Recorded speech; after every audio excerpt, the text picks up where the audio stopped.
22వ తారీఖు 11-12 గంటల మధ్యలో లాభాల వాటా ప్రకటించారు. ఏం ప్రకటించారు లాభాల వాటా? పర్మనెంట్ ఎంప్లాయీకి 2 లక్షల రూపాయల లాభాల వాటా ప్రకటించాడు. కాంట్రాక్ట్ వర్కర్కి పట్టుమని 20,000 కూడా ప్రకటించలే. కేవలం 500 రూపాయలు మాత్రమే పెంచాడు. ఏం చేసుకోవాలి? 500 పెంచి సింగరేణి యాజమాన్యం సిగ్గు లేకుండా కొద్దిమంది కాంట్రాక్ట్ వర్కర్లని హైదరాబాద్లో ఉండే వర్కర్లను పిలిచి బెదిరించి వీడియోలు చేపించారు. ఏం చేపించారు? మాకు 500 పెంచారు, మా ఆనందం రెట్టింపు అయిందట. 500 పెంచితే కాంట్రాక్ట్ వర్కర్ యొక్క ఆనందం రెట్టింపు అయిందట. చెప్పించేవాడికి సిగ్గుండాలి కొద్దిగా. చెప్పేవాడిదే ఉంది. వర్కరు పనిచేసేవాడు చెప్పు అంటే ఏం చేస్తాడు? పక్కన ఆఫీసర్ పక్కన ఉంటాడు, ఏం చేస్తారు? ఏం చేసుకోవాలి? 500తోటి దసరా, దీపావళి అన్ని పండుగలు చేసుకోవాలట. ఎవరు ముక్కులో పెట్టారు 500 రూపాయలు? బతుకమ్మ, దసరా, దీపావళి. ఇప్పుడు నిన్ననే పర్మనెంట్ ఎంప్లాయీకి దీపావళి బోనస్ ఇంకో 1 లక్ష ప్రకటించారు మళ్ళీ. అంటే పర్మనెంట్ ఎంప్లాయీకి 3 లక్షల రూపాయల బోనస్, కాంట్రాక్ట్ వర్కర్కి ఏమో 5,500 అట. పోయిన సంవత్సరం అంటే 5,000 కొత్తగా ఇచ్చారు, లేని హక్కు వచ్చిందని సంతోషపడ్డాం. ఇప్పుడు కనీసం డబల్ అన్న అయిద్దేమో అనుకున్నాం. మనం 20,000 అడుగుతున్నాం. మనం 20,000 డిమాండ్ ఉట్టిగా అడగట్లే. ఇవాళ బోనస్ చట్టం ప్రకారం కంపెనీ కనుక లాభాలు వస్తే 20% వరకు బోనస్ ఇవ్వచ్చు. ఇది చట్టం చెప్తుంది, చట్టబద్ధమైన బోనస్ ఇది. ఇది గొంతమ్మ కోరిక కాదు. పక్కనే ఉన్న ఎన్ఎండిసిలో ఆడ పనే లేదు. ఎన్ఎండిసి ప్లాంట్ పాతపాలించ దగ్గర నవభారత్ అవతల ఉంది.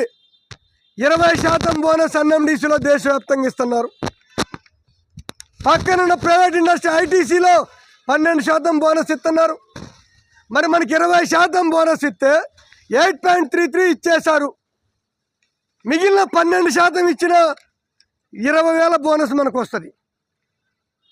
20,000 బోనస్ మనకు వస్తుంది.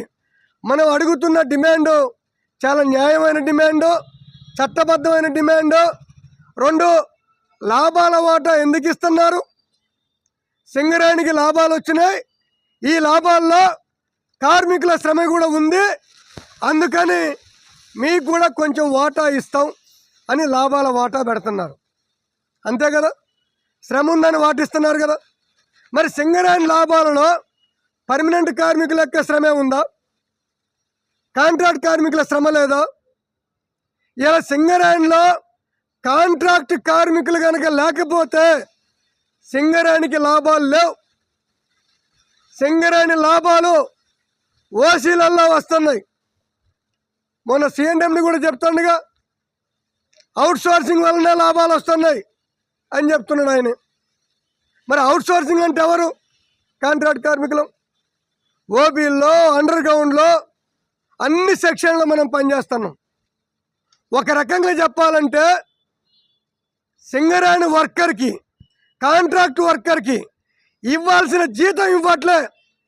కోల్ ఇండియాలో 1,285 రూపాయలు రోజుకి ఇస్తున్నారు. మనకెంత ఇస్తున్నారు? 541 రూపాయలు ఇస్తున్నారు. 700 రూపాయల పైచిలకు తేడా ఉంది. నెలకు 19,000 తేడా ఉన్నాయి. కాంట్రాక్ట్ వర్కర్కి జీతం ఎగ్గొట్టి, సెలవులు ఎగ్గొట్టి, చట్టబద్ధ సౌకర్యాలు ఎగ్గొట్టి లాభాల రూపంలో జేబులో వేసుకుంటుంది. సింగరేణి లాభాలలో కాంట్రాక్ట్ కార్మికుల యొక్క శ్రమ, రక్తం ఉన్నాయి. రెక్కలు ముక్కలు చేసుకొని పనిచేస్తే సింగరేణికి లాభాలు వస్తున్నాయి. మరి ఆ లాభాల్లో కాంట్రాక్ట్ వర్కర్కి కూడా వాటా సమానంగా ఇవ్వాలిగా. ఎవరి శ్రమ ఎంత ఉంటే అంత వాటా ఇవ్వాలిగా. కానీ వాళ్ళ పర్మనెంట్ ఎంప్లాయీస్కి ఏమో 2 లక్షలు 3 లక్షలు ప్రకటించారు. మొత్తం కలిపి కాంట్రాక్ట్ వర్కర్కి ఏమో 500 రూపాయలు పెంచి చేతులు దులుపుకున్నారు. ఇది ఎట్లా న్యాయం? ఇది కాంట్రాక్ట్ కార్మికులను మోసం చేయటమే, దగా చేయటమే. కోల్ బెల్ట్ ఎమ్మెల్యేలు ఎన్నికల ముందు మమ్మల్ని గెలిపిస్తే జీతాలు పెంచుతామన్నారు, లాభాల వాటా ఇప్పిస్తామన్నారు, సెలవులు ఇప్పిస్తామన్నారు, జీవో నెంబర్ 22 ఇప్పిస్తామన్నారు, కోల్ ఇండియా అన్నారు, అన్ని రకాల హామీలు ఇచ్చారు. ఇప్పుడు ఒక్కడు మాట్లాడలే. మొన్న 12వ తారీఖు హైదరాబాద్ పోతున్నాం, భట్టి గారి దగ్గరికి పోతున్నాం, ఎమ్మెల్యేలు మొత్తం రండి మాకు సపోర్ట్గా కలవండి అని అడిగినాం. 11వ తేదీన మన ఎమ్మెల్యే కూననేని సాంబశివరావు గారిని కూడా ఆఫీస్కి వెళ్ళాం, కలిసాము, కాగితం ఇచ్చాం. సార్ మన వర్కర్లందరూ హైదరాబాద్ వస్తున్నారు, ప్రజాభవన్కి వెళ్తున్నారు, మీరు కూడా రండి అని అప్పీల్ పెట్టాం. నేను సింగరేణి మేనేజ్మెంట్తో చర్చల్లో ఉంటా అన్నాడు. చర్చల్లో ఉంటే మా గురించి మాట్లాడండి అన్నాం. చివరికి చర్చల్ని బైకాట్ చేశారు. మరి బైకాట్ చేసిన మన దగ్గర రావాలి కదా, మాట్లాడాలి కదా, రాలే.